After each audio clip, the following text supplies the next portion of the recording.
Right. ఇక మనతో పాటు మన senior political analyst Bandaru Rammohan Rao గారు కూడా యాడ్ అవ్వడం జరిగింది. గుడ్ మార్నింగ్ అండి రామ్మోహన్ రావు గారు. పద్మ గారు గుడ్ మార్నింగ్. ఓకే. అసలు ఒక ఘోరం, ఒక బస్సు ప్రమాదం, అసలు మనం ఎప్పుడు కూడా ఏదైనా ఒక ప్రమాదం ఈ మధ్యకాలంలో ఎక్కువగా చూస్తున్నాం. ఏదైనా ఒక ప్రమాదం జరిగిన వెంటనే సేమ్ అలాంటి ప్రమాదాలు ఎక్కువగా వింటూ ఉన్నాం.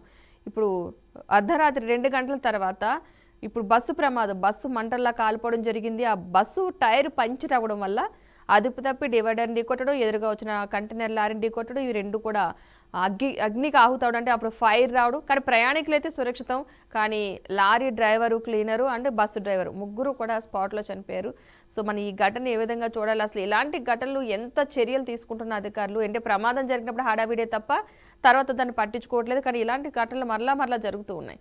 అసలు ఎలాంటి చర్యలు తీసుకుంటే మంచిది అంటారు, ఇలాంటి కనీసం తప్పించుకోవడానికైనా సరే? పద్మ గారు, మీకు అట్లాగే బీఆర్కే న్యూస్ ప్రేక్షకులకు నమస్కారం. శుభోదయం అనడానికి వీలు లేకుండే, ఎందుకంటే ముగ్గురు ప్రాణాలు గాలిలో కలిసిపోయినాయి బస్సు ప్రమాదంలో. దీనికి వరకు చెప్పాలంటే మొన్న జనవరి 1st వీక్ లో రాష్ట్ర వ్యాప్తంగా మనం రోడ్డు భద్రతా వారోత్సవాలు జరుపుకున్నాం, చూసాం కదా. అంటే వరుసగా ఈ ప్రమాదాలకు 3 కారణాలు. ఒకటి రోడ్డు బాగాలేకపోవడం, రెండోది ఏమో డ్రైవర్ నిర్లక్ష్యం, మానవ తప్పిదం, మూడోది ఏమో సాంకేతిక లోపాలు. ఈ 3 వాటిలో జరుగుతారు జర్నలిస్ట్. రెండోది, మనం ఎంత బాగున్నా ఎదుటివాడు బాగాలేకపోతే, ఎదుటివాడు సరైన డ్రైవింగ్ చేయకపోతే మనకు కూడా కష్టం. మనం ఎంత 100కి 99 కాదు 100% భద్రతా ప్రమాణాలు పాటించినా కూడా ఇప్పుడు సమస్య ఏంటంటే 50% మన చేతిలో ఉంటుంది. ఇప్పుడు ముగ్గురు మరణించారు. అర్ధరాత్రి 2:30 ప్రాంతాల్లో జరిగిందండి. నంద్యాల నుంచి వస్తే అంత రాత్రి బయలుదేరదు, ఎక్కడి నుంచో దూరం నుంచి వస్తున్నట్టు ఆ బస్సు కనపడుతుంది మనకు.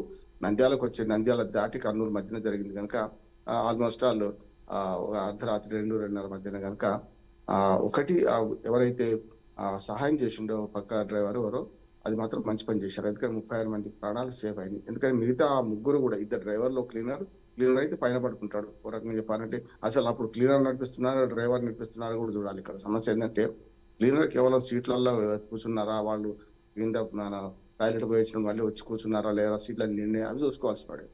కనుక ఎక్స్పర్ట్ డ్రైవర్ ఇంకొని బెటర్. నా ఉద్దేశం 2 డ్రైవర్లు ఎక్కడ పంపలేదు, రెండో పేరు డ్రైవర్ అని చూపెడుతున్నారు. కనుక నడిపించినప్పుడు ఈ సంఘటనలో మనం గమనించాల్సింది అంటే డ్రైవరా క్లీనరా, చనిపోయిన వారి శవం అయితే అక్కడే ఉంది కదా, తగలబడి అని చూడాలి. అప్పుడు ఏమైందంటే కేసు పెట్టడానికి వెళ్ళింది. యాజ్ అడ్వకేట్ చెప్తున్నాను, ఇప్పుడు ఈ ఇద్దట్లో డ్రైవర్ ఎవరు క్లీనర్ ఎవరు తేల్చాల్సింది. అంటే డ్రైవింగ్ సీట్ లో చనిపోయింది ఎవరు. లారీ డ్రైవర్ ఇట్లా ఒక్కడే ఉన్నాడు, లారీ డ్రైవర్ చనిపోయిన లారీ డ్రైవరే కావచ్చు. లారీలో కూడా ఏమన్నా క్లీనర్ ఉంటే మరి ఆ క్లీనర్ నడిపిస్తున్నారు డ్రైవర్. ఇప్పుడు ఇక్కడ పొరపాటు ఎవరిది? ఒకటేమో టైర్ పంచర్ కావడం. టైర్ పంచర్ కావడం అంటే 3 రకాలు కాదు. ఒకటేమో ఓవర్ స్పీడ్ కావచ్చు, లేకపోతే ఏదైనా రాయి అది తగిలి కావచ్చు. డివైడర్ ఎక్కించాడు, చూసినాం కదా. అసలు డివైడర్ ఎక్కించే కన్నా ముందే పంచర్ అయిందా, డివైడర్ ఎక్కించినాక పంచర్ అయిందా, అక్కడ మనకు సీన్ ఆఫ్ అఫెన్స్ లో కనపడుతుంటది మనకు. అక్కడ మన ప్రమాదం దగ్గర కనపడుతుంది మనకు. ఇవన్నీ చూడాల్సిన అవసరం ఉంది.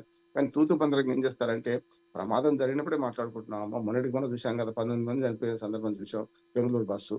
ఈ మొన్ననే నేను బెంగళూరు నుంచి హైదరాబాద్ మన దారిలో వస్తున్నా చూసాను. ఆ బస్సును రోడ్డు పక్కన ఆపాను.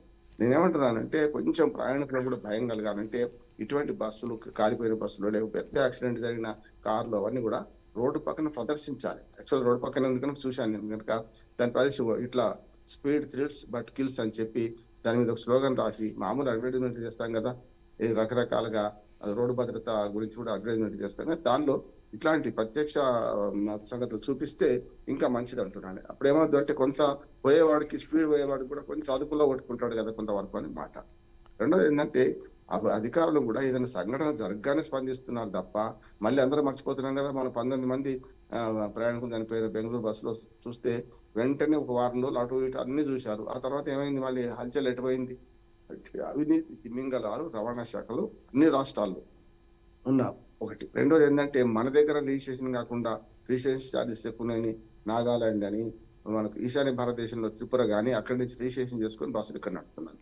వరుసగా మనం ప్రైవేట్ కారు, మనం ఉద్యోగ రీత్యా బెంగళూరు పోయినాం అనుకోండి, అక్కడ ఒక కారు కొత్తది కొనుక్కుంటే కారు రిజిస్ట్రేషన్ అక్కడిదే ఉంటుంది. హైదరాబాద్ తో కనపడితే చాలు వాడు పట్టుకుంటుండే. మరి అటువంటి అప్పుడు పర్మనెంట్ గా బస్సు ఇక్కడి నుంచి బయలుదేరి ప్రతిసారి పోయి వస్తుంది ఎక్కడికి అంటే వాళ్ళు చూడాలి కదా. అంటే పూర్తిగా భారతీయుడు సినిమాను చూపెడుతున్నారు. మన భారతీయుడు సినిమాలో కమల్ హాసన్ సినిమా పాత మొట్టమొదటి భారతీయుడు 1 వచ్చింది కదా, అందులో ఏం జరుగుతుంది, అచ్చంగా అదే జరుగుతుంది. ఇవాళ బ్రేకులు సరిగ్గా ఉన్నాయా లేవో చూసుకోరు, డ్రైవర్ నడుపుతుందా క్లీనర్ నడుపుతుందా చూడరు. ఇప్పుడు ఇక్కడ ఏమైంది, బస్సు డ్రైవరు డివైడర్ దాటి అవతల పోయి కంటైనర్ గుద్దేసిండు. అర్థం చేసుకోండి ఎంత స్పీడ్ ఉందంటే. ఇంకోటి ప్రయాణికులు కూడా తప్పు ఉంటుంది అంట. జనరల్గా ఏం చేస్తారంటే, ఏంది ఎట్ల బండి నడుపుతున్నావా, స్పీడ్గా పొద్దున పోవాలి అంటాడు. అంటే పొద్దున మీరు పోయే తర్వాత సంగతి, ఈ రాత్రి ప్రాణాలు పోతాయి కదా. ప్రయాణికులు కూడా ఆ డ్రైవర్ను కొంచెం మంచి డ్రైవరు బాగా నడుపుతున్నా అనుకుంటే వాడిని ఎద్దేవా చేస్తున్నారు, ఆ డ్రైవర్ను కించపరుస్తున్నారు. మహా అయితే 10 నిమిషాలు 15 నిమిషాలు అరగంట తేడా. ఓకే 100 కిలోమీటర్లు ప్రయాణం చేసే వాళ్ళు స్పీడ్ గా పోయింది అనుకుంటే మామూలు పోయింది 5-10 నిమిషాలు తేడా వస్తుంది. నష్టం ఏంటంటే ప్రయాణికులతో కూడా తప్పు ఉంటుంది. డ్రైవర్ను తప్పబట్టి డ్రైవర్ని స్పీడ్ గా వెళ్ళని హెచ్చరిస్తున్నారు. ఇది కూడా అందుకనే ప్రభుత్వము ఇలా పాపం తలా పెడకడం మైండ్లో అందరి బాధ్యత ఉంది. ఇప్పటికైనా సరే ఇట్లాంటి ప్రమాదాలు జరుగుతున్నప్పుడు కూలంకషంగా చర్చించాలి. దీని మీద రవాణా శాఖ చర్యలు తీసుకోవాలి. రామ్మోహన్ రావు గారు, ఏపీ అంశానికి వస్తే కనుక ఎమ్మెల్యేలకు నో వర్క్ నో పే, అప్పటి వరకు వెనుకుంటే రీకాల్ చేసే హక్కును ప్రజలకు కల్పించాలి, అవసరమైతే చట్టాన్ని సవరించాలి. అఖిల భారత స్పీకర్ల సమావేశంలో శాసనసభాపతి అయ్యన్న పాత్రుడు. ఉద్యోగులకు ఏ విధంగా అయితే నో వర్క్ నో పే అంటే పని చేయకపోతే చెల్లింపులు లేవు, చట్టసభలకు హాజరు కాని ప్రజాప్రతినిధులకు కూడా వర్తింపచేయాలని ఏపీ శాసనసభ స్పీకర్ అయ్యన్న పాత్రుడు అన్నారు. సో ఈ వ్యాఖ్యలు మనం ఏ విధంగా చూడొచ్చు అంటారు? అంటే ఎవరైతే చట్టసభలకి హాజరు కావట్లేదో ప్రజాప్రతినిధులు, వాళ్ళకి నో వర్క్ చేయని వాళ్ళకి నో పేమెంట్ అంటున్నారు. సో ఏం తీసుకుని రావాలనుకుంటున్నారు? దీనివల్ల ఎలాంటి ఉపయోగాలు ఉంటాయంటారు? ఇప్పుడున్న చట్టంలో అనేక మార్పులు చేయాల్సిన అవసరం ఉంది. కానీ ఉన్న చట్టం సరిపోతుంది చర్య తీసుకోవాలంటే. కాకపోతే సాంకేతికంగా దాన్ని ఉపయోగించుకుంటున్నారు.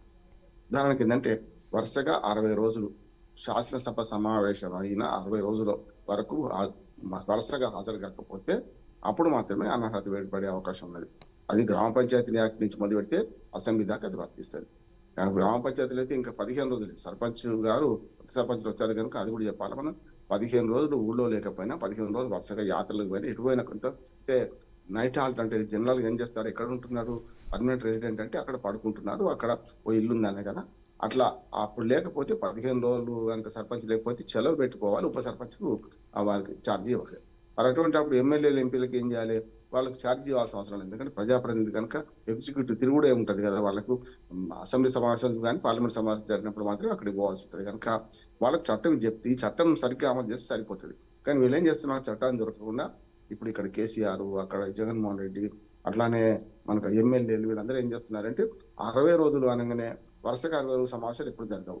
అంటే ఒక సమావేశం తర్వాత 5 రోజులు, తర్వాత ఒకసారి 10 రోజులు, ఒకసారి 15 రోజులు జరిగింది అనుకోండి, ఈ మొత్తం కౌంట్ చేసి ఆ ఒక్క రోజు కూడా దేనికి హాజరు కాకపోతే అనర్హత వేడి పడుతుంది. దానికి ఏం చేస్తున్నారు వీళ్ళు, సంతకాలు పెట్టి లాబీలో కూర్చొని వెళ్ళిపోతున్నారు. మన కేసీఆర్ గారు చేసింది అదే, జగన్మోహన్ రెడ్డి గారు కూడా చేసింది అదే, ఎట్లాగే మిగతా వాళ్ళు కూడా చేసింది అదే అంటున్నారు. జగన్మోహన్ రెడ్డి గారు 58 రోజులు నిండింది అన్నారు మొన్నటికి, మధ్యాహ్నం సంతకం పెట్టింది అనుకోండి అయిపోద్ది, మళ్ళీ అప్పటి నుంచి 60 రోజులు కౌంట్ అవుతుంది.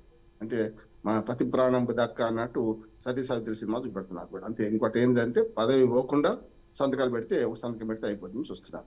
కనుక బాధ్యత అది కాదు. వారు అన్నది ఏంటంటే ప్రజాప్రతినిధులుగా వరుసగా అంటే 60 రోజుల నిబంధనలు 30 రోజులు మార్చాలంటున్నాను నేనైతే. మార్చి ఏం చేయొచ్చు అంటే దానికి నిబంధనలు కూడా ఏముందంటే, పెద్ద ఆపరేషన్ అయింది హాస్పిటల్లో ఉన్నారు, లేకుంటే యాక్సిడెంట్ అయింది హాస్పిటల్లో ఉన్నారు, అటువంటి అప్పుడు ఏం చేస్తారు, రాలేడు కదా, అటువంటి అప్పుడు ఎగ్జామ్షన్ ఇవ్వచ్చు, సెలవు చీటి పంపొచ్చు. అంటే వరకు అయ్యా నేను హాస్పిటల్లో ఉన్నా, లేకుంటే నేను యాత్రలకు పోతున్నా, 2 నెలలు అమెరికా పోతున్నా నేను, అట్లాంటప్పుడు దానికి ఎగ్జామ్షన్ ఇవ్వచ్చు. అంటే దానికి మొదలు స్పీకర్ అనుమతి తీసుకోవాలి. దాని చట్టంలో అది కూడా ఉన్నది అంటున్నాం కదా. చట్టంలో లేక కాదు, స్ఫూర్తి, ఆ చట్టం స్ఫూర్తిని మన లిటరల్లీ పాటిస్తున్నారా లేరా అంటే పాటించట్లేదు. కనుక ఇప్పుడు ఇదంతా ఎక్కడి నుంచి వచ్చింది, ఇది మన ఎమ్మెల్యేలు హాజరు కావడం లేదు కనుక ఇది రాజకీయంగా ఉపయోగించిన ప్రయత్నం అటు ఇటు ఇద్దరు చేస్తారు. స్పీకర్ల సదస్సులో ఒక మంచి ఒక ఆదర్శవంతమైన చట్టాన్ని కోరుకున్నారు. కానీ అది ఇప్పుడున్న చట్టం సరిపోతుంది, దాని కొత్తగా చట్టం అవసరం లేదు. దాన్ని ఇంప్లిమెంట్ చేసే క్రమంలో ఆ ఒక్కరోజు సభకు వచ్చిపోవడం కాదు, సభలో కూర్చున్నారా లేదా అనేది రికార్డు చేయడానికి అదో సమస్య. మన స్పీకర్లకు ఇప్పటికే విచక్షణాధికారంతో ఏం చేస్తున్నారు, ఫిరాయింపుల చట్టాన్ని నిర్గాలుస్తున్నారు. ఫిరాయింపుల చట్టంలో ఎమ్మెల్యేలు నిజంగా ఫిరాయించిన, బహిరంగంగా ఫిరాయించినా కూడా వాళ్ళు లేరు, అదే పార్టీలో ఉన్నారు. చూస్తున్నాం తెలంగాణలో స్పీకర్ ఏ తీర్పు ఇచ్చిండు, అంతకుముందు కూడా ఏ తీర్పులు ఇచ్చిన చూసినాం. కనుక ఇవన్నీ కూడా విచక్షణాధికారం ఎక్కడ ఉంటే అక్కడ ఈ సమస్య వస్తుంది. కనుక చట్టం మార్చకుండా దీన్ని ఇంప్లిమెంట్ చేసే క్రమం చేయాల్సింది, అంతకని లేదు. కొత్త చట్టం వస్తే మంచిదే. ఓకే, మళ్ళీ పాదయాత్ర వచ్చే ఏడాది ప్రజల్లోకి, ప్రజల మధ్యనే ఉంటా వైఎస్ఆర్సీపీ అధ్యక్షుడు వైఎస్ జగన్ స్పష్టీకరణ. చూస్తూ ఉండగానే 2 ఏళ్లు గడిచిపోయాయి. ఈ 2 ఏళ్లుగా రాష్ట్రంలో రాక్షస పాలన సాగుతోంది. కూటమి ప్రభుత్వంపై ప్రజల్లో తీవ్ర వ్యతిరేకత. ప్రతి ఇంట్లో ఇదే చర్చ. ఏ వర్గానికి కష్టం వచ్చినా జెండా పట్టుకుని వారి తరపున పోరాడుతున్నాం. జగన్ ఉంటే ఎంతో మేలు జరిగేదని ప్రజలు ఆలోచిస్తున్నారు. ప్రతి వారం ఒక నియోజకవర్గం కార్యకర్తలతో భేటీ. ఏడాదిన్నర పాటు ఇలా గట్టిగా యుద్ధం చేద్దాం. ఈ దుర్మార్గ ప్రభుత్వ ఆగడాలను ఎండగడదాం. వైఎస్ఆర్సీపీ అధ్యక్షుడు వైఎస్ జగన్ చేసిన వ్యాఖ్యలు ఇవి. సో మరలా పాదయాత్ర, గతంలో పాదయాత్ర చేసి సక్సెస్ అయ్యి సీఎంగా నిలబడడం జరిగింది. మళ్ళీ ఇప్పుడు 2 ఏళ్ళు ఆల్రెడీ గడిచిపోతున్నాయి కాబట్టి మళ్ళీ స్టార్ట్ చేస్తున్నారు. మరి ఈ పాదయాత్ర ఈసారైనా వీళ్ళకి లాస్ట్ టైం కలిసి వచ్చింది, మరి ఈసారి కూడా కలిసి వస్తుంది. ఈ పాదయాత్ర ముఖ్య ఉద్దేశం ఏంటి, దీనివల్ల ఉపయోగం ఏమనుకోవచ్చు అంటారు? తప్పనిసరి ప్రజల్లో మమేకమై పోవడం తప్పు కాదు. రాజకీయ నాయకులు ఆ పని చేయాల్సిందే. తాము అనుకుంటున్న అభిప్రాయాలు ప్రజాభిప్రాయం కోరి ప్రజల ముందు పెట్టి దాన్ని తీర్పు తీసుకోవాల్సిన అవసరం ఉంది. అది ఎవరైనా కాదన్నారు, పోవాల్సిందే. కానీ ఆత్మస్థుతి పరనింద రాజకీయాలన్నీ అట్లా తయారైంది. మేము గొప్ప అవసరం అంటే ఇప్పుడు ఏం జరగలేదని వీళ్ళు అంటారు. అప్పుడు అంతకుముందు 5 ఏళ్ళు విధ్వంసం అని వాళ్ళు అంటారు. మంచి జరిగింది, చెడ్డ జరిగింది. గ్లాసులో సగం నీళ్లు ఉన్నాయని కరెక్టే, సగం నీళ్లు లేని కూడా కరెక్టే. కనుక అభివృద్ధి నిరంతర ప్రక్రియ, ప్రభుత్వాల శాశ్వతం, అట్లే శాశ్వతం కాదు. ఇప్పుడు వాళ్ళ ప్రజాభిప్రాయం సేకరణ కోసం కానీ ఇప్పుడు ఈ ప్రభుత్వం ఇది మన అవలంబిస్తున్న పద్ధతులను కానీ వ్యతిరేకించుకుంటూ పోవచ్చు. ఎవరొద్దు అంటారు. ఇప్పుడు పీపీపీ విధానం ఉంది, P4 విధానం ఉంది, వాటిని వ్యతిరేకిస్తున్నారు. మెడికల్ కాలేజ్ ప్రైవేట్ చేస్తున్నారు అంటున్నారు. వీటి ప్రజలు ఎండగట్టాల్సిందే. అయితే గతంలో విషయాలు కూడా వీళ్ళు ఎండగడతారు. అప్పుడు ఏం చేస్తారు? గతంలో మొన్న చూసాం కదమ్మా, ఏది డీబీటీల ద్వారా డబ్బులు ఎన్నేశారు, మొత్తం ఏ పథకాలు అందినాయని చెప్పి టిక్కులు పెట్టుకోండి అని వైసీపీ సర్వే చేసింది. దానికి ప్రతిగా టీడీపీ సర్వే చేసింది. ఏమవుతున్నాయి ఏమందలేదు, మనం ఇస్తున్నాయి ఏంటి అనేది. ఆ సర్వే రిపోర్ట్ ఎవరు బయట పెట్టలేదు కదా, ఇద్దరు కూడా చూసిండు కదా. అంటే లోపాలు ఉన్నాయి, ఇద్దట్లో లోపాలు ఉన్నాయి. కనుక ఇప్పుడు సమస్య అది కాదమ్మా. రేపు ఎప్పుడు అధికారం రావాలని కొట్లాడుతున్నారు. కానీ అధికారంలోకి వచ్చినాక మేము ఈ పని చేస్తాం. పాదయాత్ర చేస్తే జగన్మోహన్ రెడ్డికి ప్రజల తరఫున డిమాండ్ ఏంటంటే, మీరు ప్రజల్లోకి వచ్చి చేస్తున్నారు కదా, ఈ ప్రభుత్వ విధానాలు ఖండించాలి. నేను ఆల్టర్నేటివ్ ఏంటి, ఉదాహరణకు ఆల్టర్నేటివ్ ప్రభుత్వం లేకపోతే తప్పండి. గతంలో land titling act Jaganmohan Reddy గారు అమలు చేస్తా అంటే నేను పూర్తి సమర్థించిన. దుర్మార్గంగా జగన్మోహన్ రెడ్డి చాప చుట్టుకొని పోతారు భూములన్నీ కూడా, ఆనంటే ఎవరైనా చుట్టుకుపోతారో సమస్య లేదన్నారు. అందులో 2 లోపాలు ఉండే. ఒకటి ఆ హద్దురాల మీద ఫోటోలు వేసుకున్నాడు, 2 పాస్బుక్ల మీద ఫోటోలు వేసుకున్నాడు. 700 కోట్లు దుర్వినియోగం చేసిండు, తప్పు అంటున్నాడు అట్లాంటివి. కానీ ఇప్పుడు ఏమైంది, అదే ల్యాండ్ టైటిలింగ్ యాక్ట్ సర్వే ఇప్పుడు ఈ ప్రభుత్వం చేస్తుంది. ఆనాడు ఏమన్నారు, బంగాళాఖాతంలో పడేస్తున్నారు. అందుకనే ఆల్టర్నేట్ ప్రతిపాదన ఇప్పుడు ఈ ఫలానా మెడికల్ కాలేజీలో ప్రైవేటీకరణ జరుగుతుంది, రైట్, వ్యతిరేకిస్తున్నారు. దీనికి మీరు వస్తే ఏం చేస్తారు చెప్పాలి కదా. ఇది ఒకటే కాదు, మీరు వస్తే ప్రైవేటీకరణ చేయమంటారు, అంతే. దాని ఈజీ ఉన్నది. కానీ కొన్ని విధానాలు ఏమవుతుందంటే, ఈ ప్రభుత్వం చేస్తున్న విధానాలు తప్పైతే దాన్ని ఎండగట్టాల్సిన అవసరం ఉన్నది. దానికి మేమైతే వస్తే ఏం చేస్తాం, ఇది కాదు ఇది చేస్తామని చెప్పాల్సిన అవసరం ఉంది. అందుకని ల్యాండ్ టైటిలింగ్ యాక్ట్ ఎందుకు ధరించారంటే, అది బంగాళాఖాతం పడేస్తామన్నాడు, మళ్ళీ వాళ్ళు అదే చేస్తున్నారు కదా. అంటే ఆ విధానం కరెక్టే కదా, అందులో లోపాలు ఉన్నాయి. ఆ లోపాలు విమర్శించి సరిపోయింది. అందుకని ఇవన్నీ చూస్తే ఎట్లా ఉందంటే, ఇప్పుడు రేపు ఎల్లుండి ఎలక్షన్స్ వస్తే ఎట్లా ఉంటుందో అట్లా పరిస్థితి ఉన్నది. 2 వర్గాల ఆధిపత్య పోరు తప్ప ఇంకా నాకైతే కనపడలేదు. ఇద్దరు కనపడతలేదు. ప్రజలు మేలు కోరుతున్నారా, లేకుంటే వచ్చే 10 ఏళ్ళు మాదే, వచ్చే 4 ఏళ్ళు మాదే. అధికారంలోకి వచ్చిన పార్టీ ఏమో వచ్చే ఈ 5 ఏళ్ళు కాదు, వచ్చే 5 ఏళ్ళు మాదే అంటున్నారు. అంటే ప్రజల మీద విశ్వాసం పెట్టుకోవడం వేరు, ప్రజలు తృణీకరించడం వేరు. అంటే మీకు దిక్కు లేదురా, మేమే దిక్కు అని చెప్పడం. అందుకని ప్రజలు కూడా ఏం చేస్తున్నారు, 2020 మ్యాచ్ ఆడుతున్నారు. మొన్న మన ఆంధ్రప్రదేశ్ లో 12 ఏళ్ల ప్రభుత్వాలు చూసుకుంటే 5 ఏళ్ళు కూటమి ప్రభుత్వం ఎన్నిక చేస్తున్నారు, మళ్ళీ 5 ఏళ్ళు వైసీపీ అన్నారు. ఇప్పుడు మళ్ళీ కొత్త 5 ఏళ్లకు ఈ మన కూటమి ప్రభుత్వం అనుకున్నారు. 2 ఏళ్ళు అయిపోయింది, ఇంకొక 2 ఏళ్ళు కావస్తున్నది, ఇంకొక 3 ఏళ్ళు ఉంటుంది. ఎంతలో వచ్చేస్తే అంటున్నారు. అంటే ఎన్నికలు రావాలి ఎప్పుడు, కానీ ఎన్నికల మధ్య ఏం జరగాలి, అది జరుగుతలేదు అంటున్నారు. ప్రజలది కూడా ఎట్లా తయారైందమ్మా, ఒక మాట చెప్తాను. అంటే ఓట్ అండ్ షౌట్, ఓటు వేద్దాం అరుద్దాం. ప్రజలది కూడా ఏమైందంటే, ఓటు వేసిన తర్వాత ఈ 5 ఏళ్ళు ప్రభుత్వాలు ఏం చేయాలని నిర్దేశించకుండా ఓటు వేస్తున్నాం, అరుస్తున్నాం. మళ్ళీ వీడు కాకపోతే వాడు కాకపోతే వీళ్ళు ఎన్నుకునే ప్రయత్నం చేస్తున్నారు. ఇది కరెక్ట్ గా. ఓకే, మనొక తెలంగాణ అంశానికి అయితే వద్దాం. తెలంగాణ అంశానికి సంబంధించి కవిత వ్యాఖ్యలు చేశారు. సికింద్రాబాద్ జిల్లా కోసం కేటీఆర్ డ్రామాలు ఆడుతున్నారని ఒక దాంట్లో వచ్చింది. బీఆర్ఎస్ హయాంలో వద్దన్నారు, ఇప్పుడు కావాలంటున్నారని. ఇక మరొక అంశం ఏంటంటే, ఫోన్ ట్యాపింగ్ విచారణ పేర గుంపు మేస్త్రి గుంటనక్క డ్రామా అంటూ మాట్లాడడం జరిగింది. సో ఈ 2 అంశాలు కూడా కవిత మాట్లాడడం జరిగింది. అటు బీఆర్ఎస్ని కావచ్చు, ఇటు కాంగ్రెస్ ప్రభుత్వంలో ఉన్న ఎవరైతే రేవంత్ రెడ్డి ఉన్నారో సీఎంగా ఆయన కావచ్చు, ఇద్దరిని కూడా టార్గెట్ చేసి మాట్లాడినట్టుగా అయితే అర్థమవుతుంది. సో ఈమె ఏం చేయాలనుకుంటున్నారు అంటే, నెక్స్ట్ నోటీసులు వచ్చేది ఈమెకే కాబట్టి అని ప్రచారం జరుగుతుంది కాబట్టి దాన్ని మాయ చేయడానికి అంటారా? అసలు ఈ వ్యాఖ్యలో ఉన్న అంతరార్థం ఏం చూడొచ్చు, తెనకి ఏం బెనిఫిట్ వస్తుంది అనుకోవచ్చు? ఇప్పుడు సన్ గుడ్ ఎవరిది, సన్ అయిన ఎవరు అర్థమవుతుంది కదా. ఇంకో మాట కవిత గారు ఇంకో మాట ఏమన్నారంటే, మేము ఈ రేపు మున్సిపల్ ఎన్నికల్లో మేము పోటీ చేయడం లేదు, ఎవరు కోరితే వారికి మద్దతు ఇస్తాను. ఎంత దుర్మార్గం! ఎవరు కోరితే వాళ్ళకి ఇస్తానంటే మరి బీజేపీ కోరుతుంది, ఇస్తారా? కోరదు, చెప్తున్నాను అంతే. ఎట్లా తయారైందంటే వీళ్ళు ప్రజల్లో ఇప్పుడు ఎవరి మీద ఆరోపణ అనేది? కేసీఆర్ మీద పక్కన పెడితే హరీష్ రావు, కేటీఆర్. నిజమే, అన్న మాటలు వాస్తవం ఉన్నది కాదంటే. కానీ అటు కాంగ్రెస్ పార్టీ మీద విమర్శలన్నీ సన్నాయి నొక్కులు అయితే, ఇటు పక్క ఎవరు విడిచిన బాణం అంటే ఖచ్చితంగా కాంగ్రెస్ విడిచిన బాణం. అంటే విడవడం కాంగ్రెస్ విడకపోవచ్చు, కానీ కవిత భుజాల మీద తుపాకీ పెట్టి వాళ్ళు పేలుస్తున్నారు, కాంగ్రెస్ పార్టీ పేలుస్తున్నారు. ఇక్కడ నష్టపోయేది బీఆర్ఎస్ పార్టీ. గతంలో 10 ఏళ్ళు ఆమెను మోసి ఒక రకంగా చెప్పాలంటే ఆమె 2 పదవులు ఇచ్చిన పార్టీని ఆమె బదనాం చేస్తున్నారు. రెండోది ఏంటంటే, ఇప్పుడు ఎన్నికల్లో పోటీ చేయనన్నది ఎవరైతే మాకు ఈసారి మేము తయారు కాలేదు, పోటీ చేయలేదు అంటే అయిపోయింది. కానీ ఎవరు మద్దతు అంటే కాంగ్రెస్ మద్దతు అడిగితే కాంగ్రెస్కి ఇస్తారండి. ఎవరు అడగారు కూడా. కాంగ్రెస్ వాళ్ళు కూడా ఏమంటున్నారు, ఆ పెంట మాకెందుకండి, అనవసరంగా వాళ్ళు కొట్టుకచావండి అంటున్నారు. రెండోది ఏంటంటే, ఇప్పుడు ఆమె 2 ఆరోపణలు చేసింది. ఒకటేమో ఏది మన ఫోన్ ట్యాపింగ్ మేస్త్రి, ఇంకొకటి పేరు పెట్టింది హరీష్ రావుకు. జిల్లాల విషయంలో మాత్రం నేను స్పష్టంగా ఆమె అభిప్రాయం కాదు, మొదటి నుంచి నేను సమర్థిస్తున్నాను. మొన్నటి దాకా వాళ్ళకి అధికారం ఉన్నప్పుడు వాళ్ళ జిల్లాల ఏర్పాట్లో 34 జిల్లాలు చేస్తే ఎవరైనా వద్దన్నారా? సికింద్రాబాద్ జిల్లా చేస్తే వద్దన్నారా? నేను ఆనాటి నుంచి కూడా జిల్లాల విభజనలో 5 ఆర్టికల్స్ రాసినప్పుడు సికింద్రాబాద్, హైదరాబాద్ 2 వేరు జిల్లాలు చేయండి, ఒక హైదరాబాద్ జిల్లాను విభజించకుండా మిగతా 9 జిల్లాలను, ఒక్కొక్కటి 5 జిల్లాలు, 6 జిల్లాలు విభజించేటమ్మా. వరంగల్ అయితే 5.5 జిల్లాలు అయింది. మరి అటువంటి అప్పుడు 6.5 జిల్లాలు అయింది వరంగల్ అయితే. అంటే జనగామ, వరంగల్, హన్మకొండ, భూపాలపల్లి, అట్లాగే ములుగు, మహబూబాద్ 6 జిల్లాలు ప్లస్ కొంత భాగం సిద్దిపేట జిల్లాలు కలిసింది. అంటే ఒక జిల్లాను 6 జిల్లాలు విభజించిందే. మరి హైదరాబాద్ జనాభా అప్పటికే అంటే గ్రేటర్ హైదరాబాద్ కాదు, ఓన్లీ హైదరాబాద్ జిల్లా జనాభా 75 లక్షల జిల్లా ఉండే. మరి 75 లక్షల జనాభాకు ఒక జిల్లా, 7 లక్షల జనాభాకు ఒక జిల్లా. అంటే ఏమో సిరిసిల్ల, గద్వాల ఇవన్నీ అయితే 4-5 లక్షల జనాభాకి ఒక జిల్లా చేశారు. తప్పు కదా మరి. అందుకని ఆ ముందు కరెక్ట్. మీరు చేసినప్పుడు ఏమైంది, ఇప్పుడు సిద్దిపేట జిల్లా గురించి డిమాండ్ చేస్తున్నారని కేటీఆర్ తప్పట్టింది. అవి చాలా కరెక్ట్. మీ చేతిలో అధికారంలో చేయలేదు, అధికారం పోయిన తర్వాత ఇప్పుడు ఎదుటి వారి మీద నిపులు జరుగుతారు అంటున్నారు. కనుక ఆమె అన్న వాస్తవాలు, కానీ ఎప్పుడు అనాల్సి ఉండే, అప్పుడే అనాల్సి ఉండే. సరే, జరిగింది. ఇప్పుడు ఆమె వ్యతిరేకమైంది కనుక రామ అంటే భూత అవుతుంది. నిన్నటిదాకా కలిసి ఉన్న వాళ్ళు ఏ తప్పు చేసినా ఆ తప్పులు అప్పుడు కప్పుసుకుంటారు. అధికారం ఉన్నప్పుడు, అధికారం పోయిన తర్వాత ఆ తప్పులు బయటపెడతారు. మనకి ఇష్టమైన వ్యక్తులు మనతో కలిసి ఉన్నప్పుడు అన్ని పొరపాట్లు బారాకును మాఫీ. మనకి ఇష్టమైన వ్యక్తి శత్రువు అయితే ఆ శత్రువు ఏం చేసినా తప్పే అవుతుంది.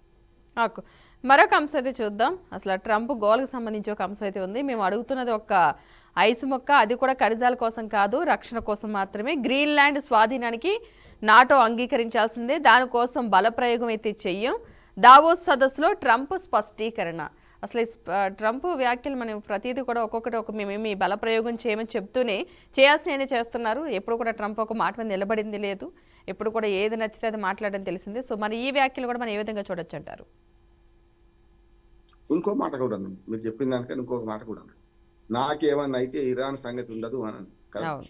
అంటే నాకు ఏది భావోద్వేగాలు రెచ్చగొట్టడం అంటాను నేను. ఎందుకంటే తనకి ఏమైతుంది, ఇరాన్ వచ్చి అమెరికా అధ్యక్షుని దాడి చేసి చంపేస్తుందా, అంత సాహసం చేస్తుందా, అసలు అంత శక్తి ఉన్నదా దానికి? లేదు కదా. అందుకని ఆ భావోద్వేగాలు రెచ్చగొట్టి ఇప్పుడు చివరి రక్త బొట్టు వరకు నేనే మీకు సేవ చేస్తా అంటుంటాడు నాయకులు కొందరు. అట్లా చివరి రక్త బొట్టు తర్వాత సంగతి. మొట్టమొదటి 250 ml రక్తం అవసరం అయితే సహాయం చేయని వాళ్ళు అందరూ కూడా చూస్తుంటాం మనం. మామూలు వాళ్ళు పాపం 6 నెలలకు వస్తారు, 3 నెలలకు వస్తారు రక్తదానం చేస్తుంటారు. అందుకని మీరు సమస్య లేదు, ఈ మాటలు పట్టించుకోవాల్సిన అవసరం లేదు. కానీ ఒక్కటి మాత్రం, ఐసు ముక్క అనడం కూడా అవమానంగా అంటున్నాను. ఐసు ముక్క ఎందుకైతే, గ్రీన్లాండ్ ఇంత పెద్దది, ఏం సంగతి, దానిలో ఎన్ని ఖనిజాలు ఉన్నాయి, 55,000 మంది ప్రజలు. అందుకని నేను 2 అన్నాను. సామ దాన దండోపాయాల్లో 2 అన్నాడు. దానం చెప్పారు, భేదం చెప్పారు, దండోపాయం కూడా చెప్పారు. ఆయన ఏమన్నారు, వింటరా వినండి, లేకపోతే స్వాధీనం చేసుకుంటా. లేదు, వింటేనే అనుకుంటది. వింటే 55,000 మంది దగ్గర మీ జనాభా అంతా మనిషికి $1,00,000 ఇచ్చేస్తా, కాదు $10 లక్షల ఆఫర్ చేస్తున్నాడు. ఆయన $1,00,000 నుంచి $10 లక్షలు ఇస్తున్నాడు. అంటే ఏమన్నట్టు, ఆ ప్రజలను కొనుక్కుంటాడట, కొనుక్కొని అక్కడ రాజ్యం ఏర్పాటు చేస్తారట.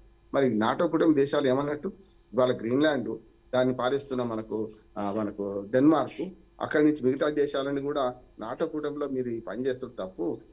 మన మీదకి ఎవరైనా వస్తే మనం దాడి చేయాలి, మనం ఎదురు దాడి చేయాలి, మనం మద్దతు చేసుకోవాలి, మనం కొట్లాడుకుంటే ఎట్లా అని చెప్పి నాటో కూటమి దేశం ఫ్రాన్స్ అధ్యక్షుడిని మొదలు పెడితే బ్రిటన్ కానీ, ఫ్రాన్స్ కానీ, జర్మనీ కానీ అందరు వ్యతిరేకిస్తున్నారు. డెన్మార్క్ ఎట్లాగో వ్యతిరేకిస్తుంది. కనుక డెన్మార్క్ ఆధీనంలో ఉంటాం, మీరెవడు మా స్వాధీనం చేసుకోవడానికి గ్రీన్లాండ్ ప్రజలు కూడా అంటున్నారు. కనుక సీతయ్య ఎవడు ఇప్పుడు ఏమన్నాడు అన్నట్టు మీరు అన్నట్టు చంచలత్వం యొక్క కనుక ఇప్పుడు ఈ మాట అంటాడు, రేపు పొద్దున మార్చేస్తారు. అందుకని ఇప్పుడు ఒక పెద్ద భావోద్వేగ డ్రామా ఆడుతున్నాడు ఆయన. నాకేమైనా అయితే నేను గ్రీన్లాండ్ నువ్వు ఉండని అని మ్యాప్లో అంటున్నాడు. ఇక చూద్దాం ఏం జరుగుతుందో. కానీ మాత్రం ఇంకొక 3 ఏళ్ళు ప్రపంచం అంతా ఈ దుర్మార్గుడి పాలన అంటే వరకు చెప్పాలంటే అనుభవించాల్సి అవుతుంది. అంటే ఈయన ఒక్కడు బయటపడుతున్నాడు కానీ మిగతా అంతకుముందు మనకు జో బైడెన్ కానీ బారక్ ఒబామా లాంటి వాడు కూడా మనకు రాష్ట్రం లాభం ఏం చేయలేదు. మనకు కూడా అప్పుడు నమ్మదగ్గ మిత్రుడు ఎప్పుడు శత్రు మనకు అమెరికా కానే కాదు. నమ్మదగ్గ మిత్రుడు ఉంటే రష్యా మాత్రమే మనకు. భారతదేశానికే కాదు అన్ని దేశాల మీద సుంకాలు విధిస్తూ ఎడాపెడా ఆయన చేస్తున్నాడు. చివరికి ఏంటంటే తాగేవాడే కడతాడు తాళ్ల పన్ను అన్నట్టు అమెరికా పౌరులే ఈ సుంకాలు చెల్లించాల్సిందే, అధిక ధరలు పెట్టి కొనాల్సిందే. వాళ్ళకి నష్టం చేస్తున్నారు, ప్రపంచానికి నష్టం చేస్తున్నారు. చూద్దాం ఏం జరుగుతుంది. ఇంకో 3 ఏళ్ళు అనుభవించాల్సిందే. Okay, right. థ్యాంక్ యూ అండి రామ్మోహన్ రావు గారు, మంచి వివరణ విశ్లేషణ అందించినందుకు థ్యాంక్ యూ సో మచ్ అండి. రైట్, ఇక చూసారు కదండి, ఇక ఇది నాటి BRK the first edition. Keep watching BRK news Telugu సత్తా.